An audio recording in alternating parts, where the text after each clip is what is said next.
Do you need some mozzarella balls for your salad, or an appetizer, or just a cheese board or charcuterie board, but your local market is out of stock? Well, try this very easy mozzarella ball hack. You just need to grab a mozzarella log or roll and a ½ teaspoon measuring spoon. Start by grabbing a ½ teaspoon of mozzarella with a measuring spoon.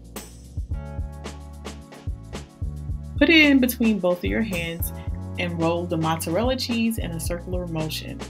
You can roll them fast or slow, it doesn't quite matter. The main key is to measure the mozzarella cheese so you have consistent sized mozzarella balls. And you can use a smaller or bigger size measuring spoon. It's really up to your preference.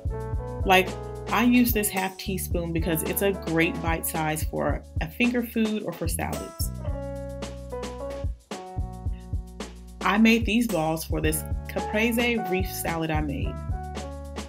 Thanks for watching, and please like, share, and subscribe for my latest videos.